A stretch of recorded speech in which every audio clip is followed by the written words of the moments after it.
Hello everyone, welcome to people's academy में आपका स्वागत है। So dear students, in this video we will look at the ecological approach in public administration and we will specially focus upon the FW Riggs idea of ecological approach. तो public administration में FW Riggs का क्या contribution है और ecological approach के related इन्होंने क्या thoughts दिए हैं, आइडियाज़ दिए हैं, वो इस वीडियो में हम समझेंगे। ये पब्लिक एडमिनिस्ट्रेशन वीडियो सीरीज़ का ये एक और वीडियो है जो जिसमें हम एक अप्रोच समझने जा रहे हैं। तो चलिए शुरू करते हैं। Let's try to understand the ecological approach and the contributions of FW rigs.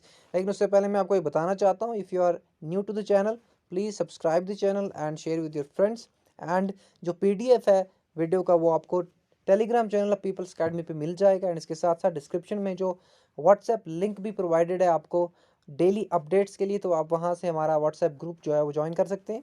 तो चलिए शुरू करते हैं and let's see what is ecological approach in public administration. सबसे पहले हम इंट्रोडक्शन को देख लेते हैं कि इकोलॉजिकल अप्रोच के मीनिंग क्या है। तो यहाँ पे इकोलॉजिकल अप्रोच जो है ये पब्लिक एडमिनिस्ट्रेशन और इन्वायरमेंट जो है इन दो में इंटरेक्शंस की बात करता है कि किस तरह से एडमिनिस्ट्रेटिव सिस्टम और जो सोशल सिस्टम है यानी कि इन्वायरमेंट है ये एक दूसरे से किस तरह से इंटरेक्ट करते हैं एंड किस तरह से ये एक दूसरे को अफेक्ट करते हैं। क्योंकि इकोलॉजिकल अप्रोच के जितने भी प्रोपोनेंट्स थे उनका ये मानना था कि एडमिनिस्ट्रेटिव सिस्टम्स जो हैं, जो एडमिनिस्ट्रेशन है, ये हमेशा इसके इन्वायरमेंट से इफेक्ट होती है। डिफरेंट इन्वायरमेंटल फैक्टर्स जो हैं वो एडमिनिस्ट्रेशन को इफेक्ट करते हैं, एडमिनिस्ट्रेटिव सिस्टम को इन्फ्लुएंस करते हैं। सो बेसिकली इकोलॉजिकल अप्रोच जो है ये एग्जामिन करता है लिंक्स को किस किस के बीच में, एडमिनिस्ट्रेटिव सिस्टम के बीच में एंड एनवायरनमेंट के बीच में। Administrative system is influenced by environmental factors. इनका ये मानना है कि जो मैंने आपको पहले भी बताया कि एनवायरमेंटल फैक्टर्स जो हैं एडमिनिस्ट्रेटिव सिस्टम को इफेक्ट करते हैं। एंड इसके साथ साथ इसके कुछ प्रोपोनेंट्स हैं जिसमें हमारे पास जॉन एम गॉस हैं, रॉबर्ट डॉल हैं, रॉस्को मार्टिन हैं एंड एफडब्ल्यू रिग्स हैं। और स्पेशली हमने इनका समझना है आज। एंड इसके साथ साथ एक और चीज़ मैं आपको बताता चलूँ कि सबसे पहले जिन्होंने बात की इकोलॉजिकल अप्रोच की पब्लिक एडमिनिस्ट्रेशन में, उनका नाम है John M Gaus. He was the first person to propose ecological approach in public administration. Means he was the first person who tried to explain that how environment is basically influencing and affecting the administrative system। इनकी एक किताब है reflections on public administration. ये किताबों के नाम इसलिए ज़रूरी हैं, ये जो हम कोट्स आपको बताते हैं यहाँ पे, इंपॉर्टेंट फैक्ट्स जो बताते हैं, ये आपको डिफरेंट एंट्रेंस एग्जाम्स के लिए ज़रूरत पड़ते हैं। आप अगर आंसर लिखते हो तो आपका आंसर ज़्यादा अच्छा हो जाता है। सो दैट्स वाई ये सारी चीज़ें यहाँ पे हैं, क्योंकि UGC नेट को भी कंसिडर करके हम ये वीडियोस बनाते हैं ताकि हर एक कोर्स का स्टूडेंट इस वीडियो को देख सके। सो गॉस कहते हैं the study of public administration must include ecology. तो इकोलॉजिकल फैक्टर्स हमें पब्लिक एडमिनिस्ट्रेशन की स्टडी में बिल्कुल इंक्लूड करने चाहिए। और एक और चीज़ आप याद रखेंगे कि कंपैरेटिव पब्लिक एडमिनिस्ट्रेशन, आपको पता है पब्लिक एडमिनिस्ट्रेशन में एक फेज आया जब के डिफरेंट एडमिनिस्ट्रेटिव सिस्टम्स को स्टडी किया गया और यहाँ से ओरिजिन होता है कंपैरेटिव पब्लिक एडमिनिस्ट्रेशन का। आपने कंपैरेटिव पॉलिटिक्स सुना होगा जिसमें हम वर्ल्ड के डिफरेंट पॉलिटिकल सिस्टम्स को स्टडी करते हैं और कंपेयर करते हैं एक दूसरे से। इसी तरह से हमारे पास है कंपैरेटिव पब्लिक एडमिनिस्ट्रेशन जिसमें हम administrative systems of different countries, different regions को समझते हैं एंड देखते हैं कि उनमें क्या सिमिलैरिटीज़ हैं और क्या डिससिमिलैरिटीज़ हैं। तो कंपैरेटिव पब्लिक एडमिनिस्ट्रेशन में इकोलॉजिकल अप्रोच का बहुत ज़्यादा कंट्रीब्यूशन है। ठीक है, इकोलॉजिकल अप्रोच का कंपैरेटिव पब्लिक एडमिनिस्ट्रेशन में बहुत बड़ा कंट्रीब्यूशन है। क्योंकि इकोलॉजिकल अप्रोच में हम क्या देखते हैं कि डिफरेंट रीजन्स में, डिफरेंट स्टेट्स में डिफरेंट एडमिनिस्ट्रेटिव सिस्टम्स हैं और वहाँ पे हर एक जो रीजन है, हर एक स्टेट जो है, उसके सोशल एंड एनवायरमेंटल फैक्टर्स भी अलग अलग हैं। तो इसलिए हर एक देश का जो एडमिनिस्ट्रेटिव सिस्टम होता है वो एक दूसरे से अलग होने के बहुत ज़्यादा चांसेस होते हैं। Depends upon the environmental factors के, वहाँ पे किस तरह के इन्वायरमेंटल फैक्टर्स हैं उसी तरह का वहाँ पे जो है एडमिनिस्ट्रेटिव सिस्टम होगा। Because the proponents of ecological approach believed कि जो इकोलॉजी है, बेसिकली जो इन्वायरमेंट है, जो सोशल सिस्टम है, वो एडमिनिस्ट्रेटिव सिस्टम को कहीं ना कहीं इन्फ्लुएंस करता है। तो इसलिए इकोलॉजिकल अप्रोच जब हम समझते हैं तो हमें कंपैरेटिव पब्लिक एडमिनिस्ट्रेशन का आइडिया भी पता होना चाहिए। आगे बढ़ते हैं, ये था हमारा meaning of ecological approach in public administration.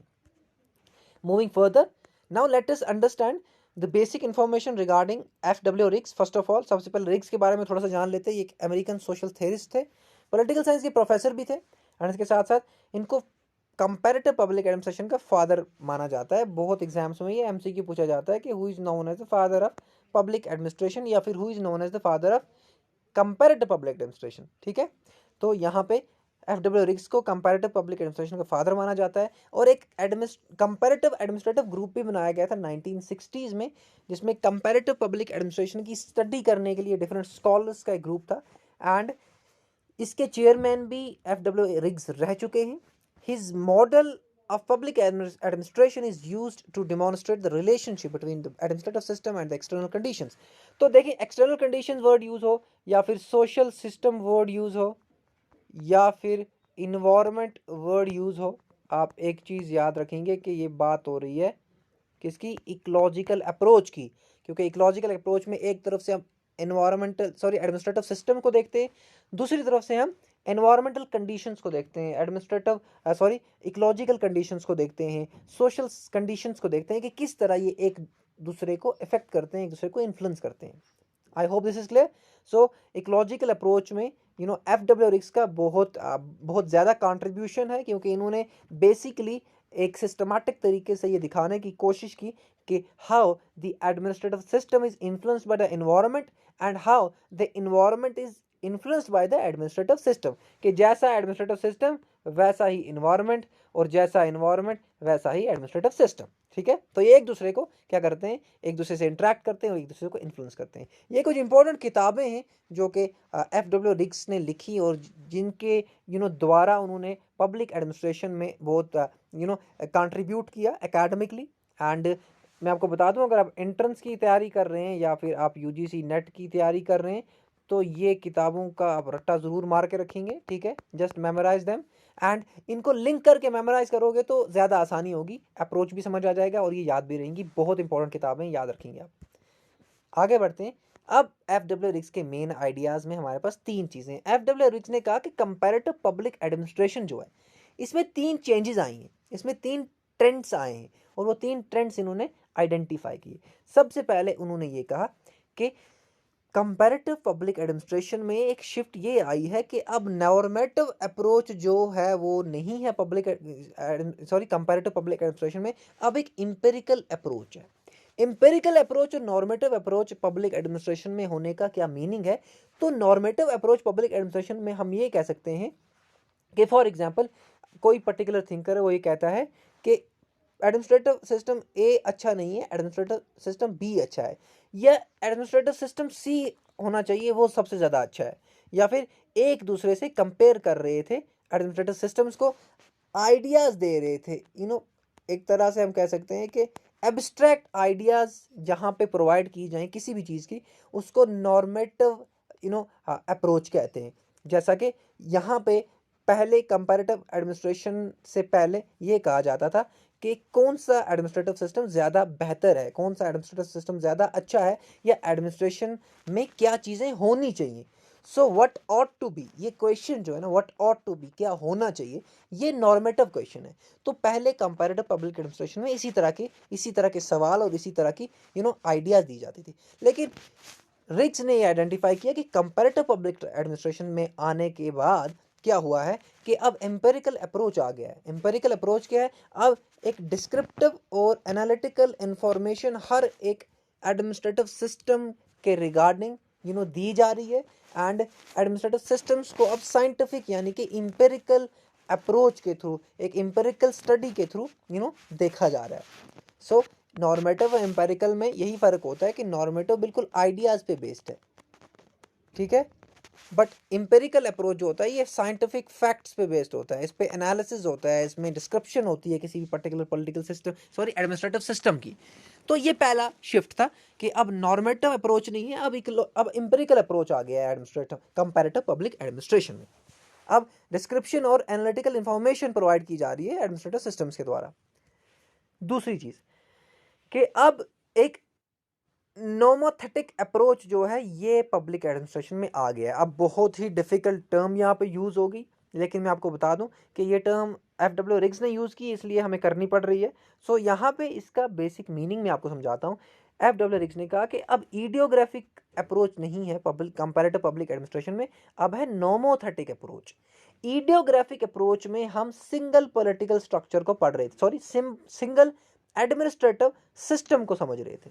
Idiographic approach public administration में होने का मतलब ये है कि एक सिंगल एडमिनिस्ट्रेटिव सिस्टम को हम क्या कर रहे हैं, समझ रहे हैं, उसको पढ़ रहे हैं, उसकी स्टडी कर रहे हैं, उसके रिगार्डिंग बहुत सारी चीज़ें बता रहे हैं।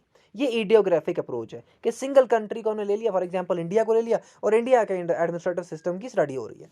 बट जब शिफ्ट आया तो ईडियोग्राफिक से नोमोथेटिक अप्रोच अडॉप्ट कर लिया एडमिनिस्ट्रेटिव थिंकर्स ने। अब नोमोथेटिक अप्रोच क्या है कि नोमोथेटिक अप्रोच में हम बहुत सारे एडमिनिस्ट्रेटिव सिस्टम्स को पढ़ रहे हैं, बहुत सारे एडमिनिस्ट्रेटिव सिस्टम को एनालाइज कर रहे हैं, एंड इन एडमिनिस्ट्रेटिव सिस्टम्स को पढ़ने के बाद, समझने के बाद हम जनरलाइजेशंस कर रहे हैं कि इन पर्टिकुलर चीज़ों से क्या हो सकता है कि एडमिनिस्ट्रेटिव सिस्टम इफेक्ट हो सकता है।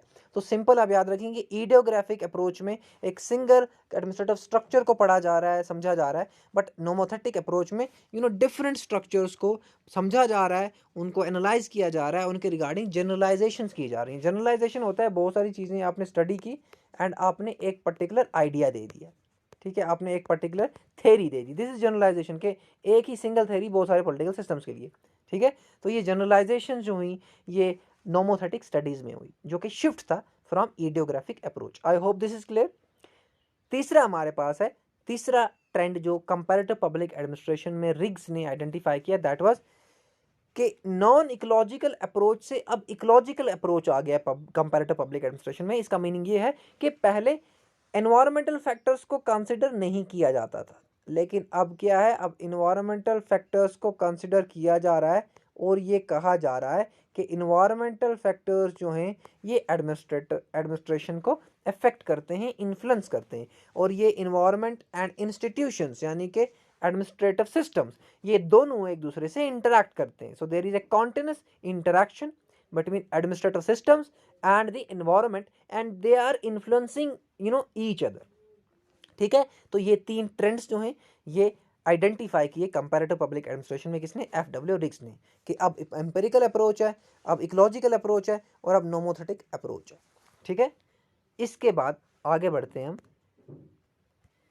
एंड अब हम देखते हैं कि रिग्स के जो अप्रोचेस हैं कंपैरेटिव पब्लिक एडमिनिस्ट्रेशन में वो बेसिकली दो हैं। एक है इकोलॉजिकल अप्रोच जो कि बहुत जगहों पे रिग्स के नाम के साथ जोड़ा जाता है बिकॉज इन इकोलॉजिकल अप्रोच में बहुत कंट्रीब्यूशन है रिग्स का, एंड दूसरा हमारे पास स्ट्रक्चरल फंक्शनल अप्रोच है। तो ये दो अप्रोचेस रिग्स ने अडॉप्ट किए to study the comparative public administration. सबसे पहला हमारे पास है इकोलॉजिकल अप्रोच, जिसमें सिंपल मैंने आपको पहले ही बताया कि एडमिनिस्ट्रेटिव सिस्टम को एनालाइज किया जा रहा है और ये देखा जा रहा है कि जो इकोलॉजिकल फैक्टर्स हैं, अब ये इकोलॉजिकली बायोलॉजी वाली इकोलॉजी नहीं है। एडमिनिस्ट्रेशन में जब हम इकोलॉजी की बात करते हैं तो हम हिस्ट्री की बात करते हैं किसी एडमिनिस्ट्रेटिव सिस्टम की, उसके सोशल स्ट्रक्चर्स की बात कर रहे हैं, वहाँ पे क्या ट्रेडिशंस हैं, क्या कस्टम्स हैं, इकोनॉमिक सिस्टम कैसा है, वहाँ पे पॉलिटिकल सिस्टम कैसा है। तो ये सारे जो फैक्टर्स हैं ये सारे फैक्टर एडमिनिस्ट्रेटिव सिस्टम को अफेक्ट करते हैं, एक कंट्री को अफेक्ट करते हैं, एक इंस्टीट्यूशन को अफेक्ट करते हैं, ठीक है। तो ये बहुत ज़रूरी है इनकी study according to FW Riggs, ठीक है। आप देखें पाकिस्तान में पॉलिटिकल कंडीशंस इंडिया से अलग हैं, वहाँ पे ट्रेडिशन और कस्टम्स अलग हैं, वहाँ पे इकोनॉमिक कंडीशन डिफरेंट है, इसी वजह से वहाँ का एडमिनिस्ट्रेटिव सिस्टम जो है वो इंडिया के एडमिनिस्ट्रेटिव सिस्टम से अलग होगा। That's why ecological factors are important because ये इन्फ्लुएंस करते हैं किसी भी एडमिनिस्ट्रेटिव सिस्टम को। तो ये है इकोलॉजिकल अप्रोच। दूसरा है स्ट्रक्चरल फंक्शनल अप्रोच, कि भाई हर एक जो स्टेट है, जो कंट्री है, उसमें क्या है, उसमें कुछ इंपॉर्टेंट स्ट्रक्चर्स हैं, यानी कि कुछ एडमिनिस्ट्रेटिव सिस्टम्स हैं, कुछ इंस्टीट्यूशंस हैं जिनके कुछ स्पेसिफिक फंक्शंस हैं, ठीक है। तो स्ट्रक्चरल एंड फंक्शनल अप्रोच का मीनिंग है कि स्टेट्स में एंड कंट्रीज में क्या है, स्ट्रक्चर्स हैं और उन स्ट्रक्चर्स के डिफरेंट फंक्शंस हैं जिनकी हमें एक कंपैरेटिव स्टडी करनी चाहिए। इसके बाद आगे बढ़ते हैं, एंड अब रिग्स ने क्या किया, रिग्स ने आइडियल मॉडल्स हमें दिए। किसके आइडियल मॉडल्स, एडमिनिस्ट्रेटिव सिस्टम्स के आइडियल मॉडल्स के, किस तरह के आइडियल मॉडल्स हो सकते हैं एडमिनिस्ट्रेटिव सिस्टम्स के। तो सबसे पहले उन्होंने जो हम कह सकते हैं क्लासिफिकेशन दी, जो पहला आइडियल मॉडल उन्होंने दिया जिसको कहा गया एग्रेरिया ट्रांजिशिया इंडस्ट्रिया मॉडल, एग्रेरिया ट्रांजिशिया इंडस्ट्रिया मॉडल। अब इसमें इसने क्या किया, इसमें डिफरेंट डेवलप्ड कंट्रीज़ के एडमिनिस्ट्रेटिव सिस्टम्स को समझा एंड ये बताया कि 3 तरह के बेसिकली एडमिनिस्ट्रेटिव सिस्टम्स हो सकते हैं। तो सबसे पहले उन्होंने कहा एग्रेरिया, ये वो एडमिनिस्ट्रेटिव सिस्टम है जहाँ पे एग्रीकल्चरल सोसाइटीज़ प्रीडोमिनेंट है, जहाँ पे ज़्यादातर कंट्री की इकॉनमी जो है वो एग्रीकल्चरल बेस्ड है, ठीक है। दूसरा इन्होंने कहा कि एक जो मॉडल है, एक एडमिनिस्ट्रेटिव सिस्टम जो है वो उसका नाम दिया इन्होंने इंडस्ट्रिया, और ये इंडस्ट्रिया मीन्स जो इंडस्ट्रियल सोसाइटीज़ जहाँ पे प्रीडोमिनेंट है, जहाँ पे प्रोडक्शन मैन्युफैक्चरिंग इंडस्ट्रीज़ के द्वारा हो रही है, जो मॉडर्न टाइप है। एंड इन दोनों के बीच में एक और स्टेज है, ट्रांजिशनल स्टेज, जिसको उन्होंने कहा ट्रांजिशिया, और इसमें दोनों के फीचर्स हैं, एग्रेरिया के भी फीचर्स हैं और इंडस्ट्रिया के भी फीचर्स हैं, ठीक है। यानी कि एक ऐसा एडमिनिस्ट्रेटिव सिस्टम होगा जहाँ पे एग्रीकल्चरल सोसाइटीज़ भी होंगी, जहाँ पे इंडस्ट्रियल सोसाइटीज़ भी होंगी। तो इसको इन्होंने कहा Transitia, the transitional stage between एग्रेरिया इंडस्ट्रिया। अब एग्रेरिया और इंडस्ट्रिया के हम थोड़े से फीचर्स देख लेते हैं। तो यहाँ पे सबसे पहले एग्रेरिया में पर्टिकुलर नॉर्म्स है। पर्टिकुलर नॉर्म्स मीन्स यहाँ पे क्या है, यहाँ पे हम कह सकते हैं स्टेटस को लेके चीज़ें डिसाइड होती हैं। यहाँ पे जो ट्रेडिशनल तरह के सेटअप्स थे वो यहाँ पे हैं, ठीक है। किस कोई पर्टिकुलर पर्सन है जो इन्फ्लुएंशियल है, जो पावरफुल है, तो उसका एक बहुत बड़ा स्टेटस है एडमिनिस्ट्रेटिव सिस्टम में, तो उसके अकॉर्डिंगली चीज़ें होती हैं। लॉज और रूल्स और कॉन्स्टिट्यूशनल सेटअप्स नहीं है, पर्टिकुलर नॉर्म्स हैं। लेकिन इंडस्ट्रिया में क्या है, यूनिवर्सल नॉर्म्स हैं, रूल्स हैं, रेगुलेशंस हैं, ठीक है, जो पूरे एडमिनिस्ट्रेटिव सिस्टम में चलते हैं, ठीक है, तभी उनको यूनिवर्सल नॉर्म कहा गया। दूसरा यहाँ पे बताया गया कि एग्रेरिया जो है, एग्रेरिया जो एडमिनिस्ट्रेटिव सिस्टम्स हैं, एग्रेरिया मॉडल जो है, इसमें लिमिटेड मोबिलिटी है। मोबिलिटी मीन्स यहाँ पे ये सोशल मोबिलिटी की बात कर रहे हैं, सोशल मोबिलिटी। सोशल मोबिलिटी का मतलब यहाँ पे ये है कि सोसाइटी में लोगों का एक सोशल ग्रुप से दूसरे सोशल ग्रुप में जाना, ठीक है। सोशल ग्रुप्स में एक सोशल ग्रुप से दूसरे सोशल ग्रुप में जाने का मतलब ये है कि उनकी जो कंडीशंस एक सोशल ग्रुप में वो इम्प्रूव हुई, अब वो दूसरे सोशल ग्रुप में चले गए, तो इसको कहेंगे हम सोशल मोबिलिटी। सोसाइटी में एक हायरार्की है एंड उसमें लोग शिफ्ट हो रहे हैं एक से दूसरी जगह पे, ठीक है, दैट सोशल मोबिलिटी। बट एग्रेरिया में ये सोशल मोबिलिटी बहुत कम है, लोग स्टेबिलिटी के साथ रह रहे हैं, लोग फिक्स जगहों पे रह रहे हैं। ऐसा नहीं है कि डिफरेंट सेक्शंस ऑफ सोसाइटी एक दूसरे में मूव कर रहे हैं, नहीं, सोसाइटी स्टेबल है क्योंकि वहाँ पे मोबिलिटी जो है बहुत कम है। तीसरा, और इसके साथ साथ यहाँ पे हम देखते हैं इंडस्ट्रियल में, तो इंडस्ट्रियल में क्या है, ज़्यादा सोशल मोबिलिटी है, there is high social mobility, यानी कि सोसाइटीज़ में जो जो हमारे पास मूवमेंट है डिफरेंट सोशल ग्रुप्स का, वो क्या है, वो बहुत ज़्यादा है। एंड तीसरा हमारे पास है सोशल स्ट्रैटिफिकेशन, यानी कि स्ट्रैटिफिकेशन यहाँ पे स्ट्राटा वर्ड से आया है, स्ट्राटा मीन सोशल ग्रुप्स। तो एग्रेरिया में बहुत तरह के सोशल ग्रुप्स हैं, बहुत तरह के कास्ट्स हैं, बहुत तरह के क्रीड्स हैं, रेसेस हैं, ठीक है। तो हाई सोशल मोबिलिटी है, सोशल स्ट्रैटिफिकेशन है। Social stratification in the sense कि सोसाइटी जो है डिफरेंट सोशल ग्रुप्स में बटी हुई है। बट इंडस्ट्रिया में क्या है, इंडस्ट्रिया में इगैलिटेरियन सोसाइटी है, इक्वालिटी का कॉन्सेप्ट है, ठीक है, कास्ट रेस वगैरह ये ज़्यादा प्रीडोमिनेंट नहीं है, इनका ज़्यादा इन्फ्लुएंस नहीं है, ठीक है, इक्वालिटी है, जस्टिस है, ठीक है, इगैलिटेरियन सोसाइटी का कॉन्सेप्ट है इंडस्ट्रिया में, क्योंकि इंडस्ट्रिया इंडस्ट्रियल सोसाइटी है। इंडस्ट्रियल सोसाइटीज़ मॉडर्न होती हैं, इनमें यूनिवर्सल रूल होते हैं, सब पे एक जैसे रूल, इनमें सोशल मोबिलिटी बहुत ज़्यादा होती है, फ्रीडम है, आप कहीं भी मूव कर सकते हैं किसी भी सोशल ग्रुप में। बट ट्रांजिशन एग्रीकल्चरल सोसाइटी यानी कि एग्रेरिया में ये नहीं है, वहाँ पे पर्टिकुलर नॉर्म्स हैं, वहाँ पे स्टेटस को लेके, ठीक है, पर्सनालिटी जो कैरिज्मेटिक लीडर्स होते हैं उनको लेके यहाँ पे ज़्यादा उनको इम्पोर्टेंस दी जा रही है। एंड लिमिटेड मोबिलिटी है, सोशल ग्रुप्स में लोग मूव नहीं कर रहे हैं ज़्यादा। सोशल स्ट्रैटिफिकेशन है, सोसाइटीज़ जो हैं इनमें बहुत तरह के सोशल ग्रुप्स हैं, कास्ट्स हैं, रेसेस हैं, ठीक है। तो ये था हमारे पास एग्रेरिया इंडस्ट्रिया मॉडल या फिर एग्रेरिया ट्रांजिशिया इंडस्ट्रिया मॉडल। लेकिन इसके कुछ लिमिटेशंस थे, यहाँ पे हम देखते हैं कि क्या लिमिटेशंस थे। सबसे पहले एडमिनिस्ट्रेटिव सिस्टम के एनालिसिस पे ज़्यादा ध्यान नहीं दिया एग्रेरिया ट्रांजिशिया या फिर एग्रेरिया इंडस्ट्रिया मॉडल ने। दूसरा, इसमें ये देखा गया कि ये जो सोसाइटीज़ यहाँ पे दिखाई गई हैं एग्रेरिया या फिर इंडस्ट्रिया, ये रियल सोसाइटीज़ नहीं है। ऐसी कोई भी रियल सोसाइटी नहीं होगी जो प्योरली एग्रीकल्चरल होगी, और ऐसी कोई भी इंडस्ट्रियल सोसाइटी नहीं होगी जो प्योरली इंडस्ट्रियल ही होगी।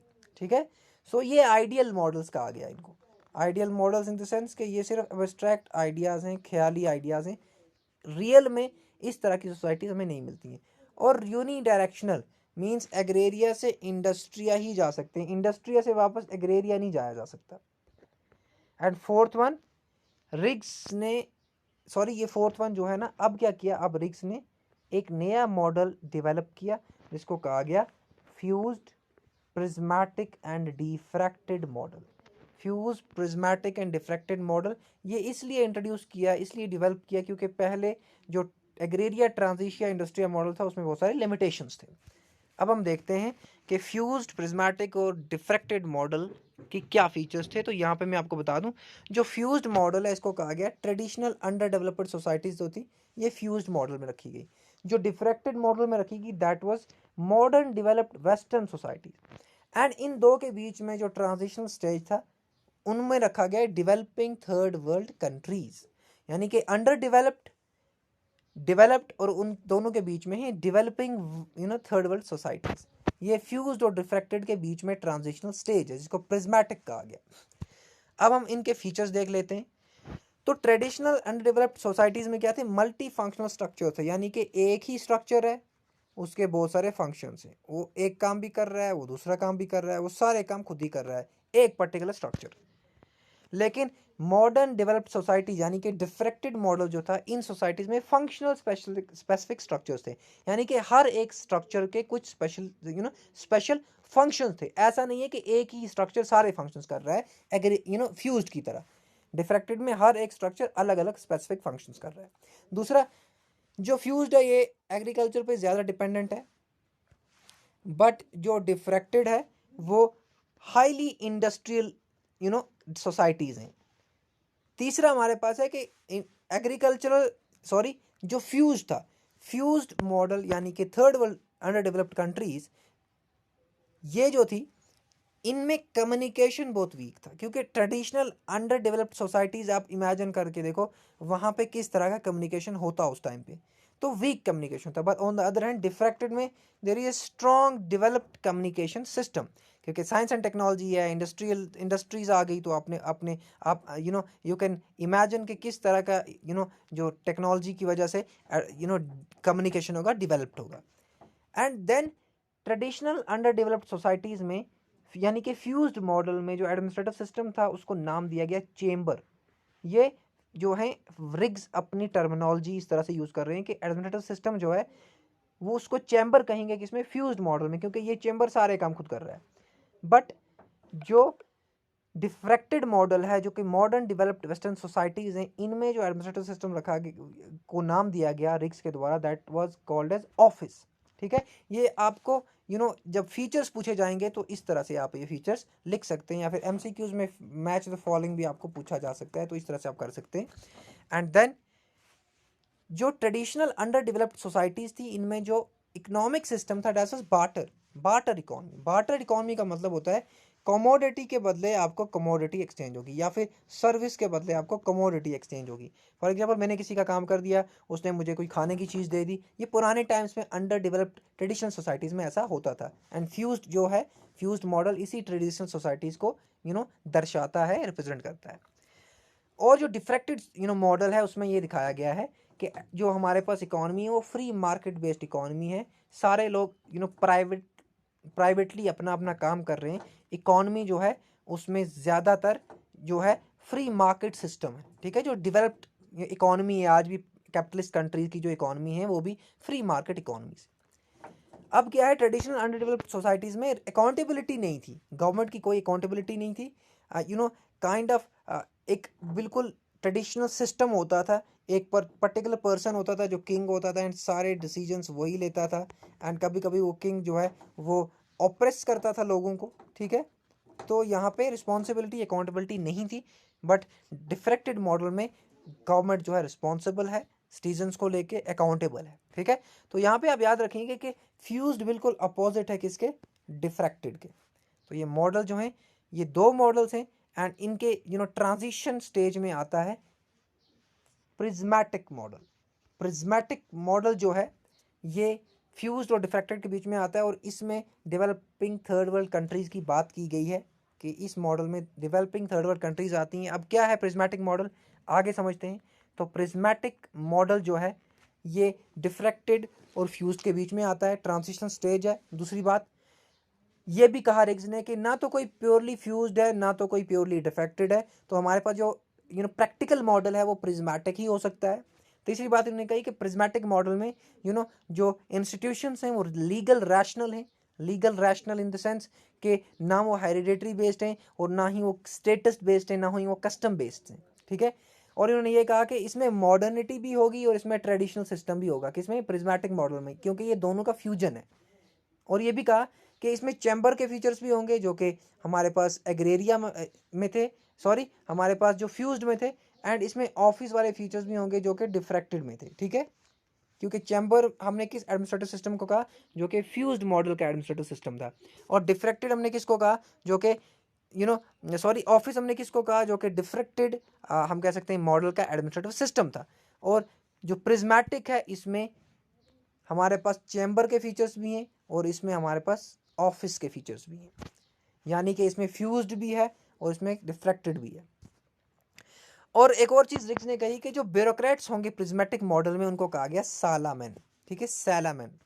असल में जो रिग्स थे इन्होंने डिफरेंट लैंग्वेज में लिखा एंड देन इसको ट्रांसलेट किया गया, तो इस तरह से ये कुछ हमारे पास टर्म्स आ जाती हैं। अब प्रिज्मेटिक साला मॉडल भी इन्होंने कहा इसको, द प्रिज्मेटिक साला मॉडल। कौन सा मॉडल, यही प्रिज्मेटिक मॉडल, जो कि क्या है, एक ट्रांजिशनल हम कह सकते हैं स्टेज है between the agraria sorry between the fused and the diffracted. Agraria industria जो था वो पहला आइडियल मॉडल्स थे, जो बाद में लिमिटेशंस की वजह से हमारे पास रिग्स के द्वारा एक और जो है मॉडल दिया गया। अब ये प्रिज्मेटिक सैला मॉडल या फिर प्रिज्मेटिक मॉडल जो है, इसमें और भी कुछ चीज़ें हैं जो हम यहाँ पे देखेंगे कि 3 फीचर्स की बात की है रिग्स ने इस प्रिज्मेटिक मॉडल में। एक है हेटेरोजेनिटी, दूसरा है फॉर्मलिज्म और तीसरा है ओवरलैपिंग। बहुत इंपॉर्टेंट कॉन्सेप्ट्स हैं, यहाँ पे ध्यान रखेंगे आप। तो हेटेरोजेनिटी का मतलब ये है कि बहुत तरह के सिस्टम्स साइमल्टेनियसली काम कर रहे हैं प्रिज्मेटिक मॉडल में, क्योंकि आपको पता है प्रिज्मेटिक मॉडल में फ्यूज्ड भी है, फ्यूज्ड के फीचर्स भी हैं और डिफ्रैक्टेड फीचर्स के भी हैं, डिफ्रैक्टेड के फीचर्स भी हैं। इट मीन्स कि इसमें हेटेरोजेनिटी है। हेटेरोजेनिटी इन द सेंस कि बहुत सारे सिस्टम्स ना एक समान एक बार ही काम कर रहे हैं, जैसे कि इसमें मॉडर्न सिस्टम्स भी होंगे, इसमें ट्रेडिशनल सिस्टम्स भी होंगे। फॉर एग्जांपल एक तरफ से ब्लॉक कार्ड्स चल रहे हैं, एक तरफ से ऑटोमोबाइल्स चल रही हैं, तो ब्लॉक कार्ड्स जो हैं ये फ्यूज्ड सिस्टम के फीचर्स हैं, एंड ऑटोमोबाइल्स जो हैं ये डिफ्रैक्टेड सिस्टम के जो फीचर्स हैं। एंड ये प्रिज्मेटिक में दोनों हैं। क्यों, क्योंकि प्रिज्मेटिक जो है इसमें फ्यूज्ड के फीचर्स भी हैं और डिफ्रैक्टेड के फीचर्स भी हैं, तो इसलिए हम कह सकते हैं कि हेटेरोजेनिटी है। फ्यूज्ड के भी कुछ इंस्टीट्यूशंस होंगे जो प्रिज्मेटिक में होंगे, और डिफ्रैक्टेड के भी कुछ इंस्टीट्यूशंस होंगे जो प्रिज्मेटिक में होंगे, और दोनों साइमल्टेनियसली काम करेंगे। इसी को कहा गया हेटेरोजेनिटी। फॉर एग्जाम्पल वेस्टर्न एजुकेशन भी दिया जा रहा है और गुरुकुल्स वाला ओल्ड स्टाइल एजुकेशन जो इंडिया में होता है वो भी दिया जा रहा है। तो दोनों जो फीचर्स हैं ये को एग्जिस्ट कर रहे हैं, मॉडर्न और ट्रेडिशनल। इसको कहा गया हेटेरोजेनिटी। होमोजेनिटी होता है सेम, हेटेरोजेनिटी होता है डिफरेंट। ठीक है, दूसरा है हमारे पास फॉर्मलिज्म। अब ये फीचर क्या है, ये फीचर ये कहता है कि जो रूल्स बनाए गए हैं प्रिज्मेटिक में, जो रूल्स बनाए गए हैं प्रिज्मेटिक में और जो प्रैक्टिकल काम हो रहे हैं ये डिफरेंट है एक दूसरे से, तो इसी डिफरेंस को कहा गया formalism. The difference between the formal rules जो कि बनाए गए हैं एंड प्रैक्टिसेस जो कि एक्चुअल में हो रही हैं चीज़ें। ठीक है, तो यहाँ क्या हो रहा है कि एडमिनिस्ट्रेटर्स जो हैं वो कुछ ऐसी भी चीज़ें कर रहे हैं जो कि रूल्स के अकॉर्डिंगली तो नहीं करनी चाहिए लेकिन हो रही है। For example untouchability formal rules के अकॉर्डिंगली क्या है, बैन है, लेकिन अभी भी इंडिया में हो रही है। ठीक है, एंड इसी तरह से मेरिट सिस्टम ऑफ इंडिया। अब मेरिट सिस्टम ऑफ इंडिया क्या है, मतलब मेरिट सिस्टम ये होना चाहिए कि सबको फेयर चांस मिलना चाहिए, लेकिन नहीं, इसके साथ साथ और भी बहुत सारी चीज़ें हैं कि कुछ कास्ट को रिजर्वेशन दे दो, ठीक है, कुछ रिलीजन्स को रिजर्वेशन दे दो। तो एक तरफ से मेरिट सिस्टम की बात की जा रही है जो कि रूल्स के अकॉर्डिंगली है, लेकिन एट द सेम टाइम और भी बहुत सारी चीज़ें जो हैं इसमें रोल प्ले कर रही हैं। तो फॉर्मलिज्म कहने का मतलब ये है कि जो फॉर्मल रूल्स हैं, जो प्रैक्टिसेस हैं, इन दो में डिफरेंस है, और इस डिफरेंस की वजह से एडमिनिस्ट्रेटिव बिहेवियर, यानी कि एडमिनिस्ट्रेशन में जो लोग हैं उनकी जो एक्टिविटीज़ हैं, उनका जो बिहेवियर है वो भी इफेक्ट होता है। So formalism is basically the difference between the formal rules in a administrative system and the actual happenings of the administrative system, the actual practices of the administrative system. For example, untouchability, it is banned according to the rules but it still exists in India. तीसरा feature है overlapping. Overlapping होता है कि ऐसा हो रहा है कि एक पुराना रूल था, एक नया रूल था, बट जब एप्लीकेशन हो रही है तो कुछ लोग हैं जो नई चीज़ों को पुराने मेथड्स के थ्रू कर रहे हैं, ठीक है, नई चीज़ों को पुराने मेथड्स के थ्रू कर रहे हैं। फॉर एग्जांपल मॉडर्न स्ट्रक्चर्स हैं लेकिन उनमें कुछ ट्रेडिशनल प्रैक्टिसेस भी हैं। फॉर एग्जांपल इसकी बेस्ट एग्जांपल है, इंडिया ने F-16 जहाज़ लिए, हालांकि ये एक बहुत मॉडर्न टेक्नोलॉजी के थ्रू बनाए गए हैं और ये मॉडर्न वॉरफेयर टेक्टिक्स में बहुत ज़्यादा काम सक्सेसफुल प्रूव्ड हैं। बट जब इनको इनाग्रेट किया गया, ये लाया गया, तो ये बिल्कुल वीडियो आपको आज भी मिल जाएगा कि एक एक हमारे पास लेमन रखा गया और एक टीका लगाया गया इस F-16 को, which is a very traditional practice. तो ये दोनों चीज़ें जो हैं को एग्जिस्ट कर रही हैं, ओवरलैप कर रही हैं, इसको ओवरलैपिंग कहते हैं, ठीक है, दिस इज ओवरलैपिंग।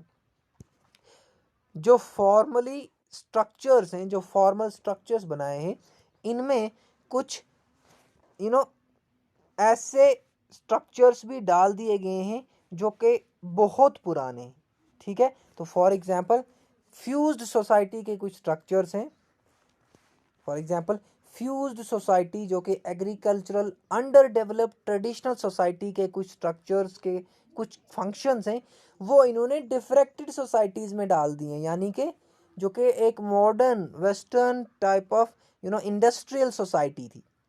तो ये है ओवरलैपिंग कि जो है डिफ्रैक्टेड सोसाइटी में फ्यूज सोसाइटी के भी स्ट्रक्चर्स जो हैं उनके फंक्शंस अभी भी हमें देखने को मिलते हैं। सो ये है ओवरलैपिंग का कॉन्सेप्ट, ठीक है, कि स्ट्रक्चर्स तो नहीं है लेकिन काम पुराने ही हो रहे हैं, ठीक है। So this is heterogeneity, formalism and overlapping, जो कि क्या है, जो कि है prismatic model of FW Riggs के फीचर्स।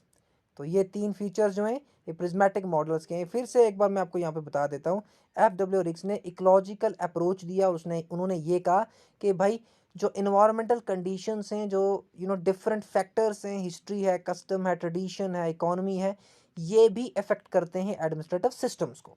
फिर उन्होंने आइडियल मॉडल्स दिए। पहला मॉडल उन्होंने एग्रीरिया, ट्रांजिशिया, इंडस्ट्रिया दिया और उसमें उन्होंने ये फीचर्स बताए, ठीक है, ये फीचर्स। और ट्रांजिशिया उन्होंने कहा कि ये ट्रांजिशनल स्टेज है एग्रीरिया और इंडस्ट्रिया में, लेकिन इसके कुछ लिमिटेशंस थे, उसकी वजह से इन्होंने एक और आइडियल मॉडल दिया जिसको फ्यूज्ड प्रिज्मेटिक डिफ्रैक्टेड मॉडल कहा गया। और इसमें फ्यूज जो था वो ट्रेडिशनल मॉडल था, ट्रेडिशनल सोसाइटीज़ को रिप्रेजेंट कर रहा था, डिफ्रैक्टेड जो है मॉडर्न डेवलप्ड सोसाइटीज़ को रिप्रेजेंट कर रहा था, और इनके अपने अपने अलग अलग फंक्शंस थे। और इन्होंने तीसरा जो प्रिज्मेटिक मॉडल दिया जिसको इन्होंने प्रैक्टिकल मॉडल बताया, क्योंकि फ्यूज्ड और डिफ्रैक्टेड जो है ये आइडियल मॉडल्स हैं, प्योरली ना तो कोई सोसाइटी फ्यूज्ड है, ना तो कोई सोसाइटी आज डिफ्रैक्टेड है। देखें यहाँ पे जब मैं सोसाइटी वर्ड यूज़ कर रहा हूँ तो मैं एडमिनिस्ट्रेशन दिमाग में रख के यूज़ कर रहा हूँ, ठीक है। अब वो सोसाइटी मोहल्ला अपना नहीं याद रखना, सोसाइटी मीन्स एक पर्टिकुलर रीजन जहाँ पे एक पर्टिकुलर एडमिनिस्ट्रेटिव सिस्टम है, ठीक है। तो फ्यूज सोसाइटी में ये चीज़ें थी, डिफ्रैक्टेड सोसाइटी में ये चीज़ें थी, ठीक है। और तीसरा हमारे पास था प्रिज्मेटिक मॉडल। प्रिज्मेटिक मॉडल में जो डेवलपिंग थर्ड वर्ल्ड कंट्रीज थी ये रिप्रेजेंट हो रही थी, और इस प्रिज्मेटिक मॉडल में फ्यूज्ड के भी फीचर्स थे और डिफ्रैक्टेड के भी फीचर्स थे, ठीक है। एंड ये प्रिज्मेटिक मॉडल में ये सारी चीज़ें आप देख सकते हैं, इसमें मॉडर्निटी भी है और ट्रेडिशन भी है, कोएग्जिस्ट कर रहा है, इसमें चेंबर भी है, ऑफिस भी है, इसमें क्या है, इसमें दोनों का फ्यूजन है, फ्यूज्ड का भी और डिफ्रैक्टेड का भी। और इसके साथ साथ इसी को कहा गया प्रिज्मेटिक सैला मॉडल रिग्स के द्वारा। और इसके 3 बेसिक फीचर्स थे। हेटेरोजेनिटी है इसमें कि डिफरेंट स्ट्रक्चर्स एक साथ काम कर रहे हैं, और दूसरा फॉर्मलिज्म के रूल्स में और प्रैक्टिसेस में डिफरेंस है, गैप है। एंड तीसरा ओवरलैपिंग है कि पुराने स्ट्रक्चर्स भी हैं और नए स्ट्रक्चर्स भी हैं, और स्ट्रक्चर्स अगर नए हैं तो फंक्शंस उनके पुराने हैं, फंक्शंस अगर नए हैं तो स्ट्रक्चर्स पुराने हैं, ठीक है। तो इस तरह से ओवरलैपिंग है। So this was all about FW rigs and the ecological approach in the comparative public administration. I hope you liked the video. Please comment and give your feedback and subscribe our YouTube channel People's Academy. We are trying to help students all over Jammu and Kashmir and all over India. So just stay with us, stay tuned, and we are coming for another video on behavioral approach. Till then, goodbye, take care, and have a nice day.